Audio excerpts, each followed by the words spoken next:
sentence. Hormone levels of transsexuals must be maintained. When prescribed by a physician, your client was self-medicating with taking them. birth control pills. Look, I'd rather die than stop hormones. You're taking What about protective custody? 23 hours a day without human contact. That's cruel and unusual. I'm generously giving your client the choice. Either stop the hormones or go into protective custody. There's nothing else you can do. The defendant has not yet been sentenced, Your Honor. All right. And ask Judge Larson to vacate the guilty plea. Take this to trial. Hope for an acquittal. What's this I hear about you wanting off the Avery case? I just don't think I'm the right person to try it. Yeah, that's not what I heard. You've made several impassioned arguments on her behalf. Perhaps you'd like to defend her instead. Well, she could use better representation than that self-serving Snake Burger. Reptile though he may be, Morty Berger's a damn good attorney. He deserves a worthy adversary. I think I'm more sympathetic to Cheryl than a prosecutor should be.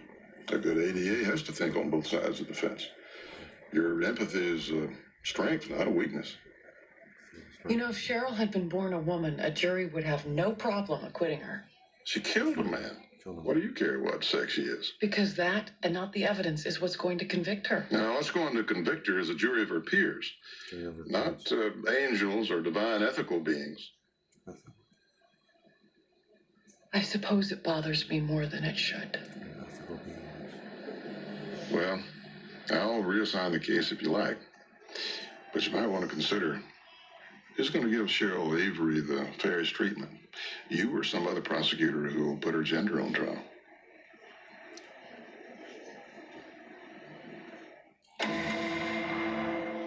Gender identity dysphoria occurs when a woman feels trapped in a man's body.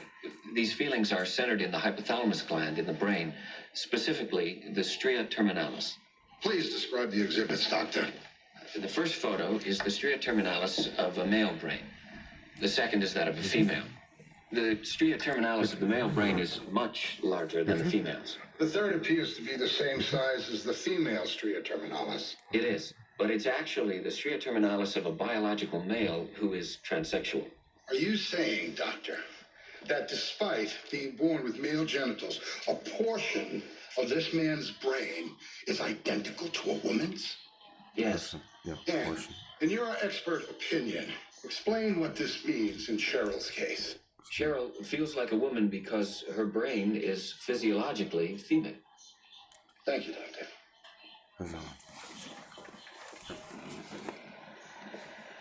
Referring to the defense's Exhibit 3, the stria terminalis of a male to female transsexual.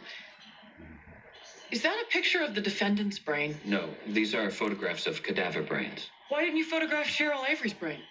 The stria terminalis is only accessible post-mortem. So, as far as you know, Cheryl's stria terminalis is the size of a man's, and she's not a transsexual. Object, Your Honor. Overruled.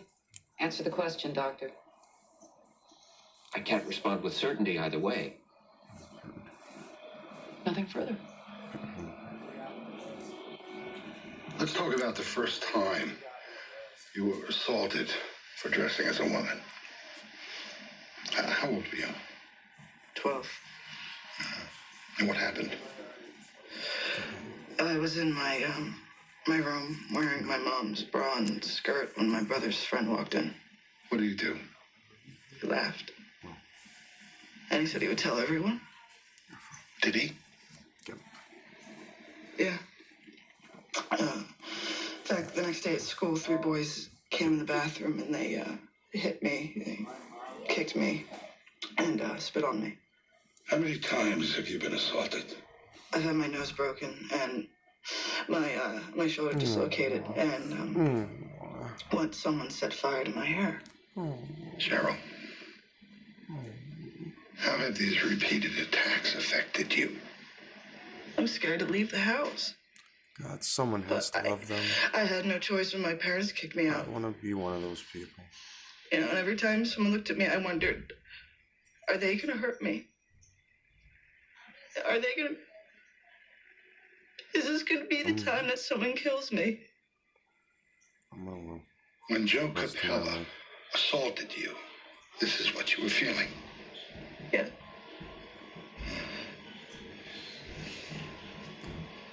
Your witness, Miss My Campbell. life. I'm gonna take it down. So you thought your life was in danger that night? Yes. Did anybody at the party threaten you? No. Councilwoman, right? No. Yeah. Did anyone make derogatory remarks about transsexuals? No, but why would they? Nobody knew. Had anyone at the party ever hurt you before? No. The only people I knew there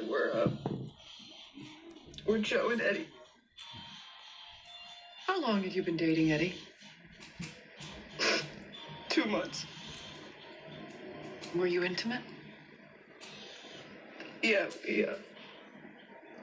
we kissed and fooled around, but we never had sex. Why not? Because I didn't want Eddie to know I hadn't had my surgery yet. So you deceived him. I had to. What do you think Eddie would have done if he'd found out the truth? I don't know. Don't you? You told Detective Benson that you were afraid Eddie was going to leave you. In fact, Eddie committed suicide when he found out. And I blame myself for that. Do you blame yourself for Joe's death? I was protecting myself. All I wanted to do was hit him over the head. Well, if you hadn't killed him, you would have told everyone your secret when he came to. Well, I wasn't thinking that far ahead. Weren't you? Joe was going to tell Eddie, and you couldn't take that chance. You were finally happy. Eddie loved Well, you. Joe was gonna ruin that. He was gonna ruin it, and I couldn't let him do it. I could not let him do it. I had to stop him. You don't. You did. Nothing further.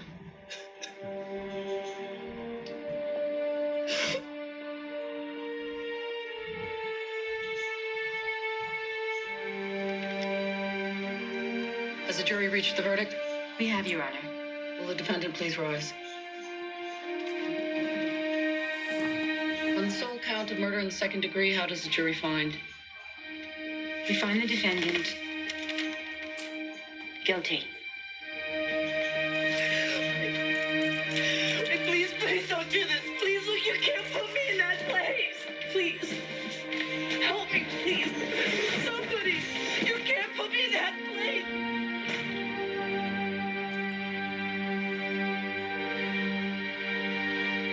Hey, I'm heading out. You want to grab a drink? Thank you, but, I'm just not in the mood. Well,